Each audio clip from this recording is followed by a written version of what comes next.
أعوذ بالله من الشيطان الرجيم. بسم الله الرحمن الرحيم. إنا نحن نزلنا الذكر وإنا له لحافظون. صدق اللہ العظیم. ہزاروں سال پرانی ہے میرے گھر میں کتاب، ہزاروں سال پرانی ہے میرے گھر میں کتاب، روز پڑھتا ہوں روز نہیں لگتی ہے. اور حسن کردار سے قرآن مجسم بن جا، حسن کردار سے قرآن مجسم بن جا، تجھ کو ابلیس بھی دیکھے تو مسلمان ہو جائے. محترم صدر جلسہ، معزز مہمان گرامی، باذوق و ادب نواز سامعین حضرات، میرے دوستوں اور ساتھیوں، آج کی اس مبارک محفل میں میری تقریر کا عنوان ہے قرآن آسمانی کتاب. محترم بزرگوں اور دوستوں، اللہ تبارک و تعالی نے انسانوں کی رشد و ہدایت کے لیے حضرت آدم علیہ السلام سے نبی آخر الزمان حضرت محمد صلی اللہ علیہ وسلم تک سلسلے وار نبی و رسول بھیجتے رہے، اور انہی میں سے بہت سارے نبیوں کو آسمانی، اسی طرح یہ تینوں کتابیں آسمانی ہیں. محترم بزرگوں اور دوستوں، کتابوں میں یہ بات ملتی ہے کہ اللہ تبارک و تعالی عرش و کرسی اور لوح محفوظ کو پیدا فرمانے کے بعد قلم کو پیدا کیا اور اس سے فرمایا بس قلم انسانوں کی تقدیر لکھی اور قیامت تک جو کچھ ہونے والا ہے وہ سب لکھ دیا.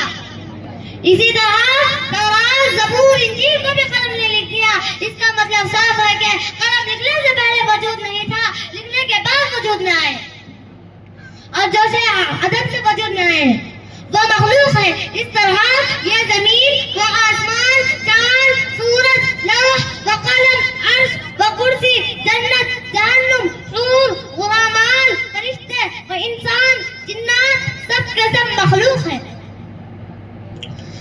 مگر اللہ کی ذات سے نہیں نکلے بلکہ اللہ کی ذات سے باہر کی ہے. اور ان میں سے کوئی مخلوق بھی اللہ کے ذات سے نہیں نکلی بلکہ اللہ کی ذات سے باہر کی ہے.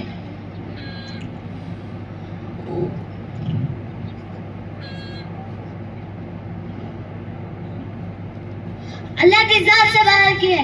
اور اللہ نے اپنے قدرت کا عمل یعنی امر کن کے ذریعے پیدا کیا، اور اس سے امر کن کے ذریعے پیدا کیا. اور اصول یہ ہے کہ جب مخلوق کی ابتدا ہے تو انتہا بھی ہے، آغاز ہے تو انجام بھی ہے، بقا ہے تو فنا بھی ہے. بزرگان محترم، کونین کی بے شمار دولتوں میں کلام پاک ایک ایسی بے مثال لازوال و لاسانی دولت ہے جو اللہ کی ذات سے نکلی ہے. چنانچہ ارشاد نبوی ہے القرآن کلام اللہ فوق الجمیع، کہ قرآن اللہ کا کلام ہے جو اس کی ذات سے نکلا ہے.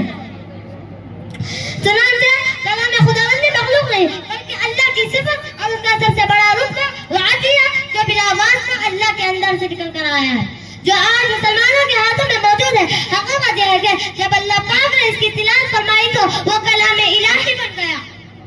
حضرت جبرائیل علیہ السلام کے واسطے سے نبی پاک صلی اللہ علیہ وسلم نے جب اس کی تلاوت فرمائی تو وہ قرآن مقدس بن گیا، اور جب صحابہ اکرام نے اس کو لکھا تو وہ کتاب اللہ بن گیا. اس اعتبار سے دیکھا جائے تو قرآن آسمانی کتاب نہیں بلکہ رحمانی کتاب ہے. تمام آسمانی کتابیں انسانوں کی ہدایت کے لیے اتری ہے، اور قرآن کریم کا مقصد سب کتابوں کا نچوڑ و خلاصہ ہے. میں انہی چند اہم باتوں پر اپنی تقریر ختم کرتا ہوں.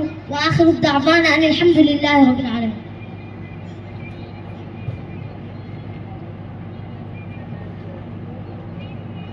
ماشاءاللہ محمد طارق جمیل سلمہ نے ماشاءاللہ ہمارے درمیان قرآن مجید کے متعلق قرآن آسمانی کتاب ہے یا نہیں اس کے متعلق انہوں نے بہت اچھے انداز سے ہمارے درمیان بات پیش کی. اللہ عز و جل اس طالب علم اور مزید ترقیات سے نوازے.